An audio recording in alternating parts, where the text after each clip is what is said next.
আজকে আমি তৈরি করব সবার কলিজা ঠান্ডা করা ম্যাঙ্গো মিল্ক পুডিং। ঘরে থাকা ২-৩টা উপকরণ দিয়েই কিন্তু খুব সহজেই তৈরি করে নিতে পারবো।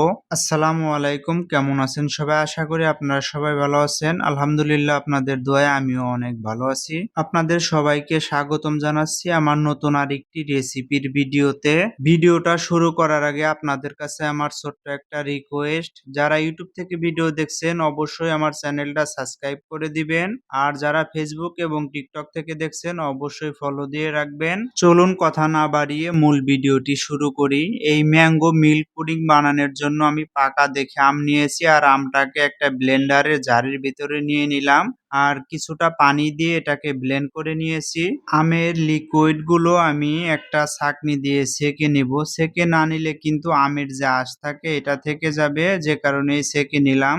আমি যে আমটা নিয়েছিলাম আমটা কিন্তু অনেক মিষ্টি, যে কারণে আমি 2 চামচ চিনি দিয়ে দিয়েছি, আর 1 চামচ আগার আগার পাউডার দিয়ে একটা হ্যান্ড মিক্সের সাহায্যে সুন্দরভাবে মিশিয়ে নিলাম। এখন চুলার হিট মিডিয়ামে রেখে আমি 4 থেকে 5 মিনিট এটাকে ভালোভাবে নেড়ে চেড়ে রান্না করে নিব।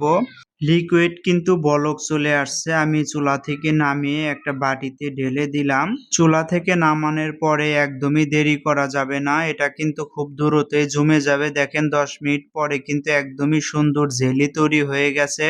এখন আমি চাকু দিয়ে জেলিকে সুন্দরভাবে স্লাইস স্লাইস করে কেটে নিচ্ছি। আমের লিকুইড গুলো সমান একটা পাত্রে যদি এটা রাখেন তাহলে কিন্তু কাটার সময় অনেকটাই সুবিধা হবে। অবশ্যই আপনারা সমান একটা পাত্রে রাখার চেষ্টা করবেন। কাটার পরে দেখেন জেলিগুলো কিন্তু অনেক সুন্দর হয়েছে। এই জেলি জমার জন্য কিন্তু আমি ফ্রিজেও রাখিনি, জাস্ট 10 মিনিট রেখে দিয়েছি, তাতেই কিন্তু এরকম জেলি তৈরি হয়ে গেছে। আপনাদের ফ্রিজে রাখার কোনো প্রয়োজন হবে না। এখন আমি দুধ প্রস্তুত করে নিব, তাই চুলার উপর একটা পাত্র বসিয়ে আমি 1/2 লিটার পরিমাণে দুধ ঢেলে দিলাম। চিনি অবশ্যই আপনারা যেরকম মিষ্টি খাইতে পছন্দ করেন সেই অনুযায়ী চিনি দিয়ে দিবেন। আমি এখানে 3 চামচ চিনি দিয়েছি, আর 1 চামচ আগার আগার পাউডার দিয়ে ভালোভাবে মিশিয়ে আমি জাল করে নিয়েছি। দুধটা কিন্তু ঘন করার একদমই দরকার নাই, যখনই বলক চলে আসবে তখনই নামিয়ে ফেলবেন। দুধ চুলা থেকে নামিয়ে সাথে সাথে আমি জেলের ভিতরে ঢেলে দিলাম, দেরি করলে কিন্তু দুধটা জমে যাবে। আমি ঢেলে দিয়ে 10 মিনিট এটাকে আমি ঠান্ডা করার জন্য রেখে দিয়েছিলাম, আর 10 মিনিট রাখার পরে কিন্তু মোটামুটি শক্ত হয়ে গেছে। এরপরে আমি এটাকে 30 মিনিট ফ্রিজে রেখেছিলাম, আর ফ্রিজে রাখার পরে একদমই পুডিং প্রস্তুত হয়ে গেছে। চাকু দিয়ে বাটির চারপাশ থেকে ভালোভাবে ছাড়িয়ে নিলাম যাতে আটকে না ধরে।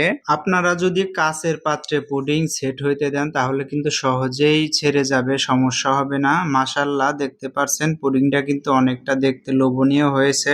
এখন যেহেতু আমের সিজন চলতেছে, আপনারাও চাইলে কিন্তু আপনাদের ঘরে থাকা 2 থেকে 3টা উপকরণ দিয়ে এরকম মজাদার ম্যাঙ্গো মিল্ক পুডিং তৈরি করে নিতে পারেন। আজকের রেসিপিটা আমি একদমই সহজভাবে দেখানোর চেষ্টা করেছি। যদি আপনাদের কাছে ভালো লাগে অবশ্যই একটা লাইক একটা শেয়ার করে দিবেন। আজকের মতো আমি এখানেই বিদায় নিচ্ছি, আবার দেখা হবে পরবর্তী ভিডিওতে। আল্লাহ হাফেজ।